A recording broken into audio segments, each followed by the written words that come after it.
Good morning, everybody.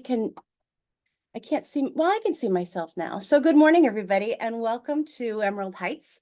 We are here in the library at Emerald Heights today and want to present some really good information to you for our Discover and Learn webinar and let you know a little bit more about this community, what we're about, how it can affect your life and make it better, we hope. And then I've got some residents here too that want to speak to that and talk about their decision-making process and what they love about living here. So Emerald Heights is a community in Redmond. We are on Education Hill. We've been here for about 32 years, and it's a beautiful green community. We've got a beautiful trail that goes all the way around the community. That's just about a mile. So it feels like you're kind of far away in the woods, but we're really just a few minutes from 520. So it's still really accessible, but you feel kind of tucked away. We are a type A CCRC community, and we can talk a little bit more about that as we get going. So I'm going to share my screen, and I have a PowerPoint to share. If you have any questions, please type them in. I think you can raise your hand and just let us know if you have questions. And certainly there'll be more information at the end about how to contact us. And if you want to come in for a visit and a tour, just let us know.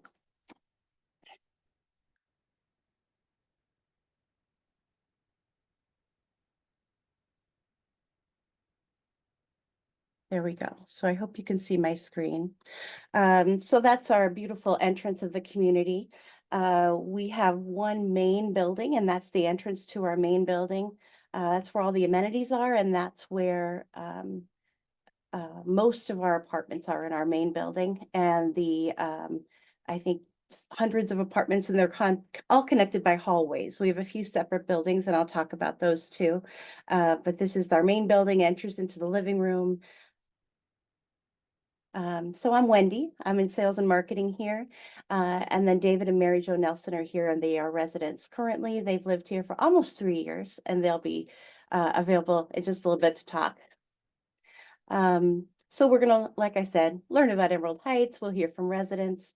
I'll tell you about the benefits of living in a type A community, and about our new expansion projects that are happening now. And then at the end, if you have questions, we'd love that. So you can write them down or type them in or raise your hand. We are part of Emerald Communities. So we are just two organizations that are part of Emerald Communities, Emerald Heights here in Redmond and Heron's Key in Gig Harbor, both CCRC type A communities. A CCRC type A community has independent living, assisted living, skilled nursing, as well as memory care. So all four are here on the same campus. So we'll talk about, well, we already talked about that, but we are on a 38-acre campus. We have 375 independent living apartments and a few cottages as well. We have on-site healthcare, and that helps out with assisted living, memory care, and skilled nursing. There's 625 active, engaged, and civic-minded residents that live here. And of those, we're a primarily independent community. So of those 625 that will be here as when our new building opens in March, most of those primarily are independent living residents, but we do have also assisted living, skilled nursing, and memory care. We are a lifetime residency community, so the hope is that this is going to be your last move, that you don't have to pack up and move again, that we have everything that you need to get you through the rest of your life. Your monthly fees here are included, or included in your monthly fees, I guess I should say. You get, your apartment is cleaned every other week. So everything related to your apartment is covered by Emerald Heights, all the utilities, repair, maintenance of appliances, that sort of thing. Transportation is included. So we have transportation to and from doctor's appointments, medical appointments, dentist appointments, and then we have shopping. So on Mondays and Fridays, we go shopping. We hit all the different grocery stores throughout the week. We'll go to the drugstores, Target, we go to Costco. And then there's lots and lots of recreational and educational programming that happens on campus as well. Lots of groups, lots of bridge groups, all sorts of programming that's always going on, and all that's included in your monthly fees.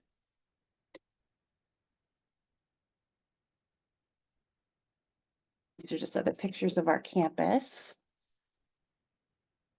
We do have a beautiful pool, so you can see that picture there, but our residents do love to stay active. So we do have a trail, like I said at the beginning, it's about a mile long, goes all the way around the campus, and a good portion of that is through some beautiful trees. That's all maintained by a group of residents that really love to be outside and help us with that. We have residents here that are riding bikes. We have fantastic food. I always tell anybody that if you're looking at communities, you really need to try the food before you make a decision. We've got classes all day long in our fitness studio. We have Zumba, we have yoga, we have Tai Chi, we have boxing, seated classes, floor classes, as well as a full gym with treadmills and bikes and weights. Personal training is available too. We have a great creative arts studio and a fantastic woodworking shop. We have an amazing library here. You can't see all the titles from the way that I'm set up here, but a great library. And the bookmobile comes here too, so that's great. We've got a wonderful coffee shop that is run by our residents, and all the money that is made through that goes towards to help our benevolent fund. And then there's lots and lots of volunteer opportunities here, and that's one of them is volunteering in the coffee shop, as well as our market that we have. It's lots of groceries and gifts and that sort of thing, but lots of different ways to volunteer if you're interested.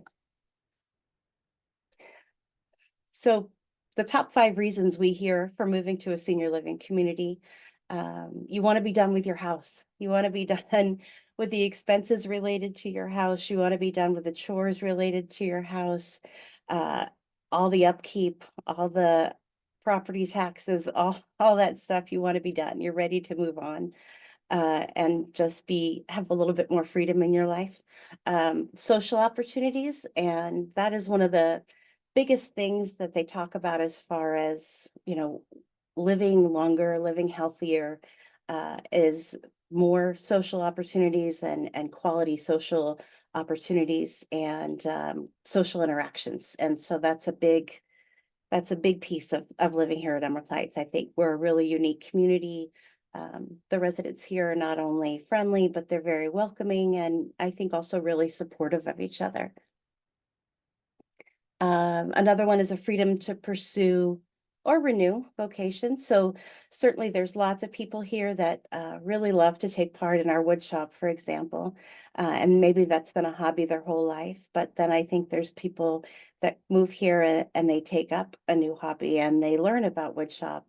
There's a gentleman I know that's a big part of that wood shop here, and he's always done it. He's always, been a woodworker, but he's just recently learned how to turn bowls from another resident that moved in. So I think that's fantastic. Safety and security for the future. So you've made this final move and you have made these decisions and you've made them for yourself. You didn't have to wait for somebody else to make them for you. You're not waiting until the house is on fire to have to make a choice for your future. You're making those decisions now, choosing the sort of apartment you'd like to live in now, and making sure that you have laid out in front of you what you need. And I think it gives you a lot of peace of mind. It gives families a lot of peace of mind, certainly adult children, a lot of peace of mind to know that their parents are living in a place that has them covered, in all the areas of living that they may need. And they feel safe about that. And that's good too. So David and Mary Jo are here, and they're going to come over and sit with us and just talk a little bit about their decision-making process, what made them decide to move to Emerald Heights. And like I said, they've lived here just about 3 years now. Is that right? 2 and a little bit. So what made you decide to start looking to begin with? What made you think it was time? We had sort of planned for quite a while to move into this kind of a facility, because our parents had been in the same place in Minnesota together, and we watched them age there and die there. But they had a wonderful time in between, and that's what we were looking for. So I guess it was just part of our planning that we wanted to do that for our kids because we felt that way about our parents. I love that. Yep. And what did you take into consideration when you were looking at different communities? Certainly there's lots. There are lots. I think we were looking for, in spite of great programs and facilities, we were looking at the community of people. That was a big item for us. And so we were actually offsite residents here before we actually moved in. So we got a chance to get to know staff and other residents and take part in some of the programs and so forth. So that was all very helpful for us in choosing Emerald Heights. And then how did you come in and before you became offsite residents, did you you came in and toured and what was really appealing to you about this community or about, I don't know, what struck you?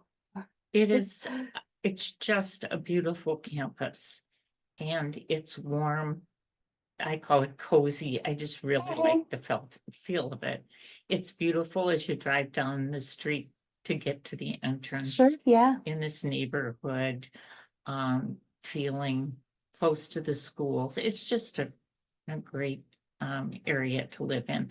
We had moved from Bellevue to Redmond and had lived in a townhouse, so we didn't have to go through that horrible huge downsizing that some people have to go through. But we still had well, you did it. You just didn't have to do it right before moving in here, right? Yeah. And anyway, we looked at a lot of places and we just like the east side for us. We have friends who live in Seattle and that's what they love. Sure. We like it that it's flatter. You can walk more easily around here. Sure. And ride bikes. Of course, you have to get off a hill any place In Seattle. in this area. For sure. But I want to go back to that first question, though. We were looking for a CCRC A type, and that there are only a few of those around. So people should be aware of that if that's what they're looking for. That's right. Yeah, there's a lot of communities that are a CCRC, but there's only 4 in Washington that are type A communities. And we are one. Heron's Key, our sister community in Gig Harbor, is another.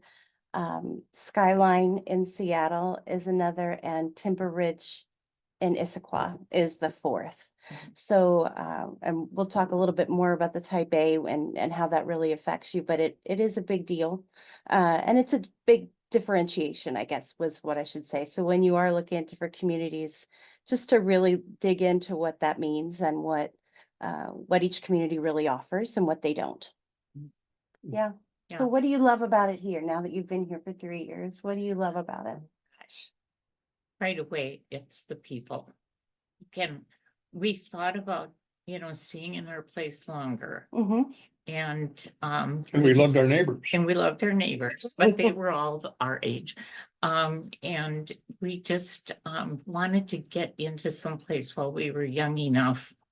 And we planned to move in earlier, but then COVID hit. Sure. But anyway, we wanted to be in here while we were young enough to be able to get involved and get to know the people. And so the people, really, the campus and it's all of its amenities. There are so many things to do here. The staff is remarkable, and you really do get to know them.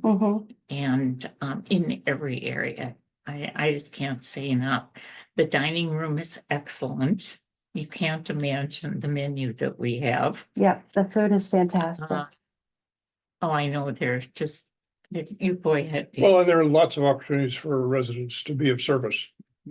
be involved in activities that are new to them Mhm. or that they've had some history and experience with. So it's a place to learn and contribute, and those are pretty important, I think, at Right.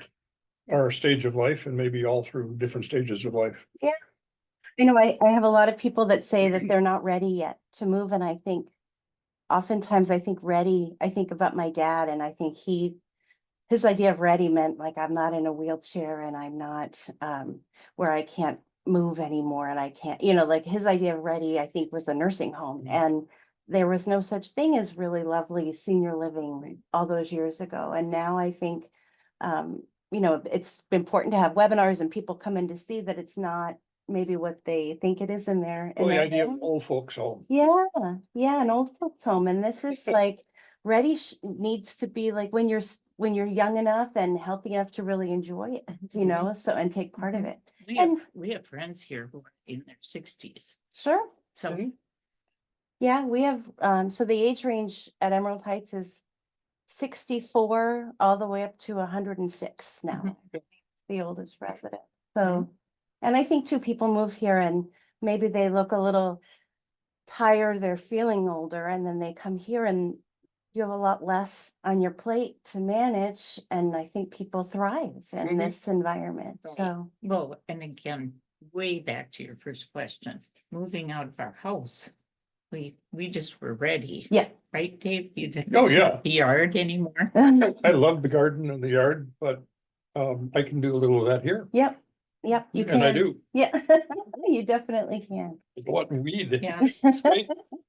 We also love the physical, all the activities that we have Fitness over in center the and- fitness. Sure. Yeah. Yeah. You know, I'm doing posture and balance right now and working with a personal trainer because I was in a boot most of last year. Oh. And it's been so helpful. I love to watch the boxing. They're having so much fun in there. We're actually starting to take beginning ballroom dance. Yes, we're starting to dance. I love that. That made me so happy when I saw that was going to be offered. I think that's It's wonderful. really fun. Oh, that's great. And I've done dancing and Zumba and water aerobics are wonderful. So lots of choices. There's so much to do. I'm often, when I get into the elevators or walking through the community and people say, oh, what do I have to, oh, that's right, I'm late for, there's so much to do here. They keep us so busy. So, but you don't have to do any of it either. It's up to you. But I love that people are so active and so involved. And how about that class we took yesterday, the ethics? Oh, yeah. Yeah, there are lots of good classes, good leaders, connection with the University of Washington and the other colleges, good resources. And tonight we're going to the theater. Yep. The Village Theater over in Issaquah. I went to the Seattle Symphony Orchestra concert, a week ago? Yeah. Oh, yeah. Yep. Mhm. What's the theater tonight?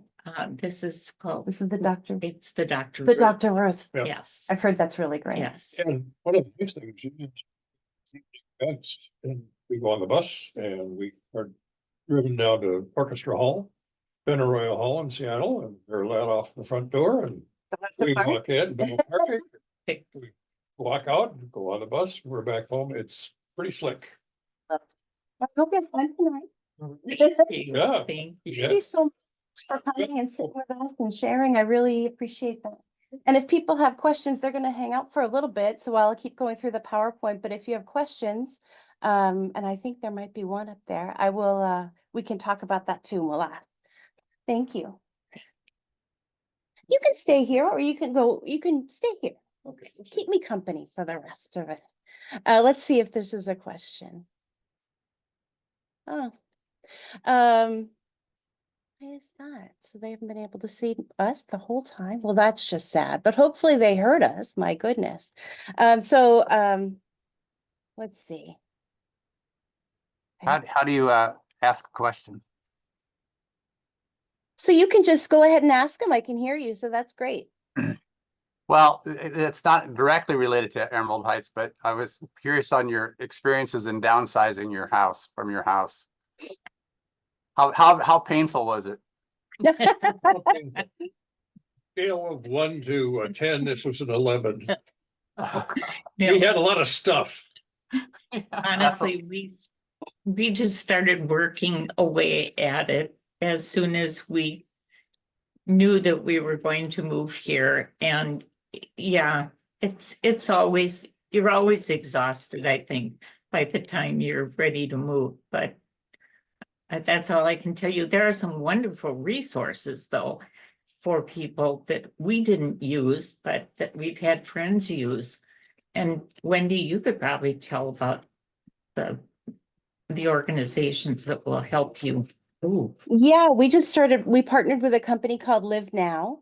And they're a national company, but they have help in all different parts of the country. And they have lots of really well vetted resources that that they will share with you, as far as people that will come in and help you downsize, people that, well, of course, movers, realtors, and people that will do estate sales, people that will do helping you map out your new apartment so that you can say, these are the things that I want to bring, and this is the size and the layout of my new place. And they'll help you, come up with a good layout, and they'll help you manage the move. So it makes it a lot smoother. So we do have that information. And I'm sharing that now with all of our new people that are moving in, which is really helpful. Other questions about downsizing or other questions?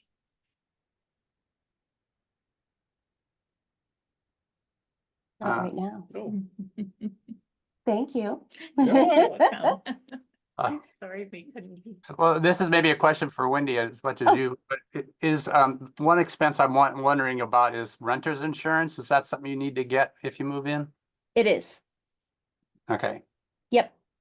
And then I think I read that you have to pay for the advanced cable stuff if you're going to do something beyond basic cable. Yeah, that's correct. So the expanded basic is part of every apartment.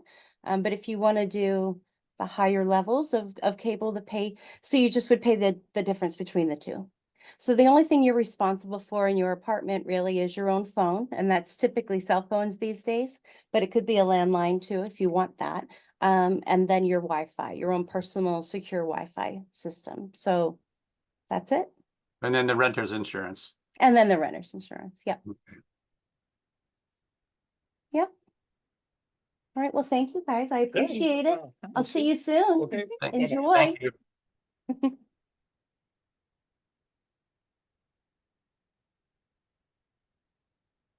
Oh, hang on. Why is that not advancing? There we go. So, like I said before, we do have all stages of senior living. So we have independent living, assisted living, and skilled nursing, as well as memory care. So typically, 99% of the time, people move into a CCRC community, get set up so that people enter healthy. And really what healthy means here is that you are able to live on your own safely. So you can enter Emerald Heights with any diagnosis. It's all about the fact that you are able to live safely on your own. I know that some communities may have waiting lists or certain diagnoses that are, make it a few other things you need to go through. But for us, that's really all it is. And then assisted living is available once you are living here. If you need to move to assisted living, you can do that at any point. And then when you need skilled nursing, also, you just make that move. The beautiful part of a type A CCRC community is that you do have lifetime access to all of those levels of senior living, and then your monthly fee. So when you move in, you pay an entrance fee for your own apartment, and then you pay a monthly fee for your own apartment. Those fees do increase a little bit every year. About this year, I think it was 4%. But when you move from independent living into assisted living, your monthly fee stays the same. There's an increase. You do begin paying for meals, and so that brings it up a little bit, but your monthly fees are never going to jump from $5,000 a month to $12,000 a month overnight. It's not going to be, you're not paying a fee for service. You're not paying based on the level of care that you need. It's just really, so that's the beautiful part of it, is that you can really focus and you can plan for the future going forward. So the food requirement is once you're in assisted living or more, that's when you're paying for food? Yes. Yeah. So you pay for food in independent living. There's no meal plan. All of our apartments are beautiful full kitchens. A lot of residents still want to cook, and some want to come for dinner every evening. So that's totally up to you. It's all table service. We do have another dining venue that just opened about 8 months ago that is more of a grab and go style, but you come and you eat when you want to, and then you can pay for it. It just gets added onto your monthly fee. So you can come all the time, or you can come just, when you want to. And then in memory care, assisted living, skilled nursing, 3 meals, 2 snacks a day are provided, and that gets added on to your monthly fee. So like I said, it's just that one-time entrance fee, and that gives you lifetime residency in your apartment or cottage home, or residency in a higher level of care if needed, all the community amenities and services, and everything that's provided here at Emerald Heights. So if one of us needed the extra care and needed to go into a higher level of care, the other could stay in the apartment and it would still be the same fee. Is that correct? Yep, that's right. So when you move in, and you have your monthly fees, so there's a first person fee, it's here on the screen, and a second person fee. And the second person, so how that works is if one person needed assisted living. So the one partner can stay in the apartment, the independent living apartment, and then the second person fee would follow that other person to the other, whatever other level of care they're moving to. So it's really the same total Mhm. with the addition of meals for that other person.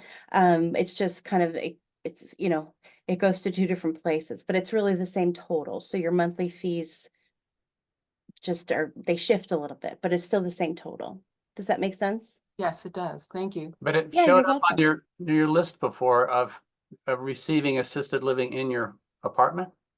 No, No, no, okay. assisted living is a move in this community. We're large and spread out, and there's just, so we are building, I'll show you in just a moment, but we just broke down on a new assisted living apartment building. So they're going to be brand new, beautiful apartments.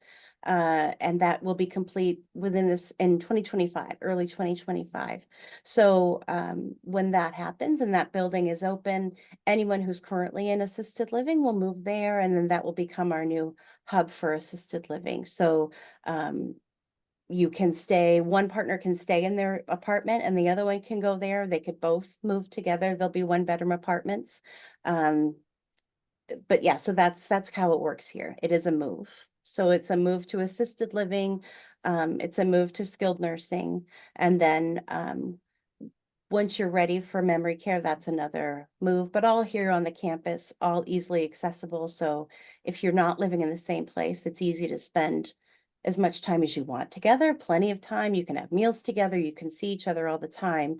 It's just a separate living situation. And what are the plans for the old assisted living area?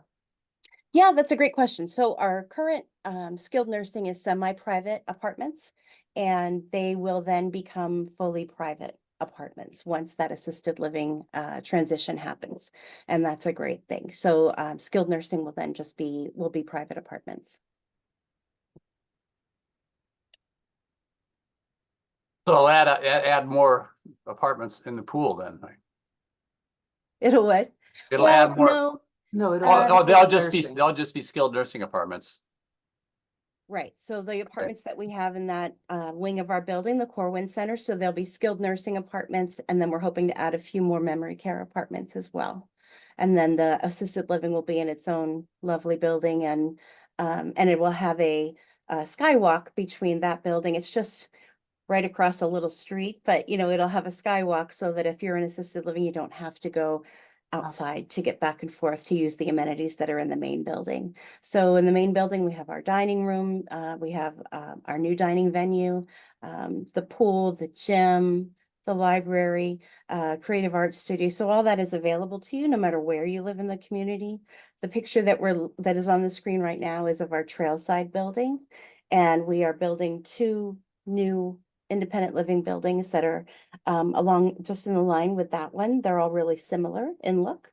But the 2 new ones will be complete and open, and move-ins will begin in March in just a couple of months. So that's exciting.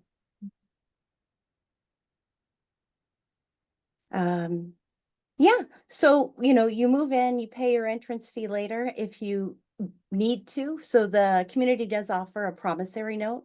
So if you need to sell your house, a lot of people need to sell their house to pay the entrance fee. And that's easy, that's expected. So if you need to move in and then put your house on the market, makes it a little easier to stage it and keep it looking unlived in while it's on the market, you can do that. And then you get 90 days interest free to pay the remainder of your entrance fee. So you'd pay the 10% deposit, and then you would pay the balance once your house is sold. But yeah, you can schedule a visit with us. We'd love to tour and show you all around. When you come in for a tour, we show you the whole campus. We show you an apartment or two. And just hopefully we meet some residents along the way and give you a really good feel, I think, of what it means to live here. And it's got to feel good in your gut. Everybody visits different communities, and you should. And it's the one that makes you feel most at home. We do have a great program for future residents. So if you feel like Emerald Heights is a possibility for you going forward and you really think that it could work for you, so we always recommend people get on our future resident waiting list program is what that is. And so you fill out an application that's fairly simple, sign that you understand how the program works. And it's a $1,250 deposit. 1,000 of that is refundable if you don't move in. And if you do move in, then it gets applied to your entrance fee. And down the road, once you're on that waiting list, we would send you, hey, so we have an apartment available in the floor plan you really liked. And if 2 or 3 people decide that they would all really like to take the apartment, it would go to the person who's been on the wait list the longest. That's pretty much how that works. You can say no or not respond at any time. It doesn't change your spot. Your spot on our wait list is all based on the date that we received your application and that check. So it's really easy. So This the, is- so at what point do you put the 10% down? Well, if you get the person top of the list of the waiting list and then say, Yeah. I want that one, then you have to put a 10% down. Is that how it works? Yeah, so once we say, oh yeah, that you can have that apartment, it's yours, and then we would come up with a residency agreement for you. You'd come in, you'd sign that agreement, and then provide and give us either a check for the 10% down. Of course, you can wire it if you'd rather. And then once you've done that, then the rest of the pieces fall in place as far as what else needs to happen before you move in. So once you have done the 10%, you would also sign at that point a medical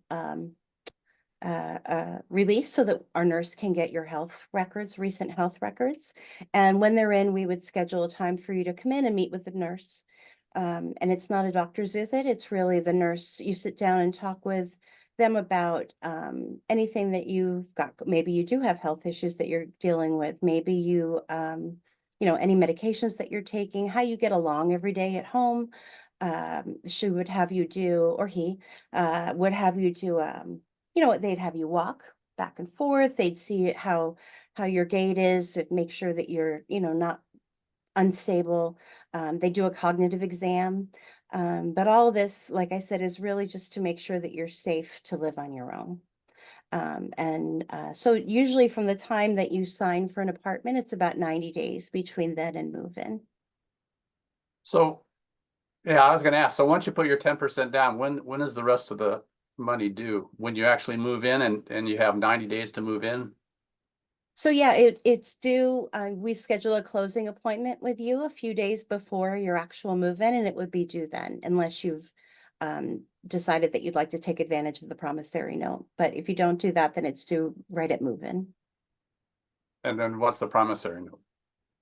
The promissory note is what I talked about a minute ago, where if you want to move in and then, and your house is still for sale, your house hasn't sold, so you can move in with just that 10% deposit, and then you can pay the balance of that. With the promissory note, you can pay the balance of that when your house sells. So it's interest-free for 90 days, the balance. And then after 90 days, Well, you can have a little bit longer, but then interest does kick in. Typically, though, no one is taking much more than a couple of weeks to sell their house here these days, so. right, but selling your house and being ready to move in terms of all the stuff, you know, the downsizing and everything, that's gotta take some time usually, doesn't it? Well, yeah, usually, I mean, it can. Typically when you're signing for an apartment, you know that you're in the throes of it, right? You've already started that process and you're ready to make a move. But certainly you can join the wait list. We've had people that are on the waiting list for 15 years just because they know that this is where they want to be. Maybe this is where their parents were. We have a lot of those residents that I think that's really a telling, wonderful thing about this community. A lot of people that live here had relatives that lived here and now they're living here. So, you know, you get on the wait list, the longer you're on the wait list, it really can make your wait when you are ready shorter, because then you've been on it longer than other people. So, yeah, but so that 90 days gives you enough time to, you know, at least begin the process and downsizing and getting the house ready to go on the market, that sort of thing. And then you can move in. And at that point, that 90 days interest-free would start with the promissory note. But we can talk about all that, you know, if it comes up and that's your situation. But it really is that simple. Okay, that's helpful. But there was one other thing in the stuff that we sent. We were there up for a tour, as you probably remember.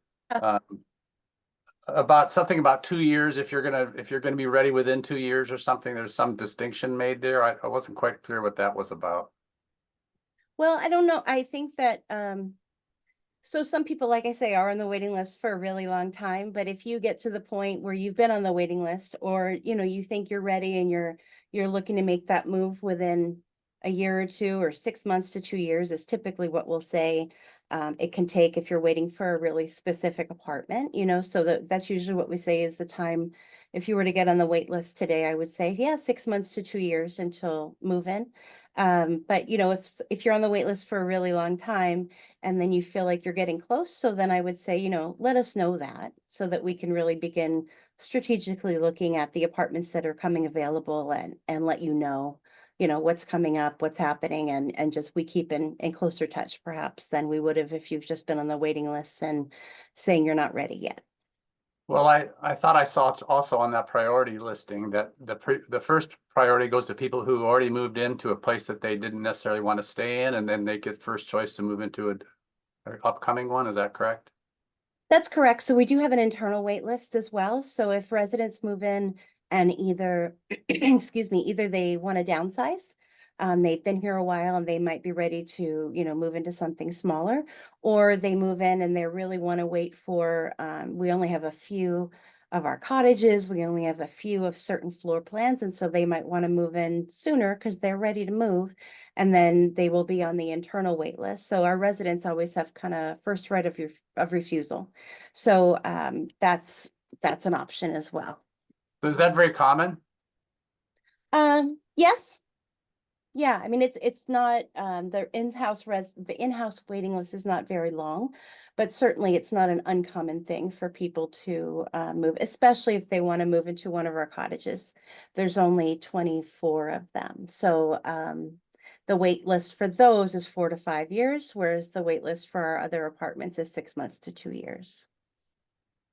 Okay. So we have our new, like I said, courtyard building that's opening in March. It's going to have 42 new apartments. So it's actually two buildings, each called courtyard. There's like a beautiful covered courtyard space in between.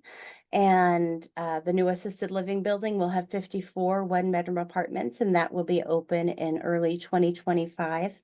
And then, like we said, we're converting our semi-private rooms to private rooms and skilled nursing. So the new assisted living building is our final big construction project. So that's great. This is pictures of the courtyard building. It's getting close. these beautiful pictures were taken on a day with lots of blue sky, unlike today, unfortunately, but they all have all of our apartments have either a patio or a deck covered space, which is great. So everyone has an outside space. And then this is an artist's rendering of our new assisted living building that, like I say, construction did begin in August this past year. But I don't have a lovely picture of it yet to show you. So this is the artist rendering, and we're excited for this building. It's going to be great. And then we will have another webinar in March about right sizing, downsizing.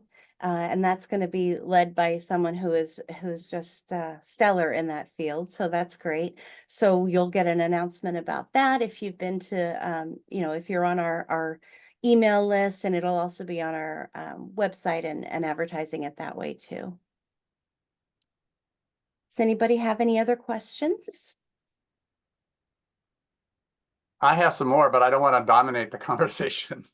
That's okay. That's okay. If you're the one, if you're sharing, you're helping other people maybe that don't want to raise their hands. So go ahead. So I was wondering, how does is there some kind of board that oversees the whole place? Yes. And Yep, there is a board. So I'm wondering how they decide if the money that you pay for monthly services, which I can see that seems pretty clear, for the staff that do those things like the gym and everything, versus the money that you pay for the entrance fee, which is a sizable amount of money. Does the money just get put into a big pot and they spend it into those different categories, or do they designate the entrance fee to certain kinds of stuff and the monthly fees for other kinds of stuff? It is designated separately, and I have our disclosure statement that I can email you or mail you the actual one so you can see it broken down really well, exactly where all the money goes. But yeah, there is an oversight board, and it's we also have a resident council that's really active here at Emerald Heights. Certainly, they work very closely with our management staff here. But yes, there is an oversight board that manages it all financially. Because it seems like those are both adjustable. They could make the fees higher, for entrance and lower for monthly, or they could make them higher but if they're kind of designated, maybe that puts the constraints on it. We want to pay salaries for staff out of this pot of money and renovation of buildings or something out of this pot of money. Yeah, that's true. They have it very well streamlined where, the bigger, well, not the bigger, but certain costs come from certain pots of money, as you put it. That's absolutely correct. So, the monthly fees definitely don't go lower, but we try, I think that's definitely another area where being a nonprofit organization shows is that, we are not looking to raise our fees as high as we can. They were higher the past 2 years were definitely higher increases with COVID, and this year it came back down. So now it's at 4%. The last couple of years it was 7.5. So yeah, the money is managed very well. But like I say, I have documentation on that I can get to you. Does anybody else have any questions? Wendy, can you hear me? Yes. What about parking? Can you talk about that? Yeah, so we have our main building, which is where I am now and where most of our apartments are. The parking is all the way, it's around our building. So it's outside parking. There's only a few areas that I have kind of a covered space. They are assigned spaces. You're not driving around looking for an available space. They're assigned spaces. The two new buildings that are opening, Courtyard, have underground parking for those residents. The third building, Trailside, that was opened about 10 years ago, it has its own also underground parking. And the assisted living building that we're working on right now will also have underground parking, and all assigned. One other quick one. My wife has a mobility scooter for long distances. And I was wondering if you had an upper apartment, for example, can you get the mobility scooter up and down to that apartment? Oh, 100%. Yeah, a lot of our residents use those. They're wonderful. So in every apartment, there's definitely room for that. From our smallest one bedroom, which is 700 square feet, up to our largest apartment is a 2-bedroom den that's about 1,850 or 60 square feet. So yes, a lot of residents use those. And How we have about- elevators. The elevators are all big enough for sure for that. So, Do all units have a washer dryer? so all units in the main building are wired and plumbed for it. Not everybody has it because there's also resident laundry available in the main building on every floor. Some people, I think, especially in the smaller apartments, would rather have the closet space. So we make laundry available on every floor in the main building. In the new buildings, the Trailside building and the 2 new courtyard buildings, they all do have their own washer and dryer. And if there isn't laundry in the apartment that you choose, if you were to move here into the main building, you can always add it. But some do, some don't. I see. Yeah. Okay. Okay, thank you. Well, thank you all for coming today. I really appreciate it. I hope that you've learned a lot. And I hope that, if you'd love to come visit us, we would love for that to happen. Did you have another question? I was gonna ask about the guest suites and if, how that works. So, and how long could we have a guest stay in there and what's the process and? Sure, yeah. So we do have 8 or 9, maybe 10. I always get I'm not exactly sure the number.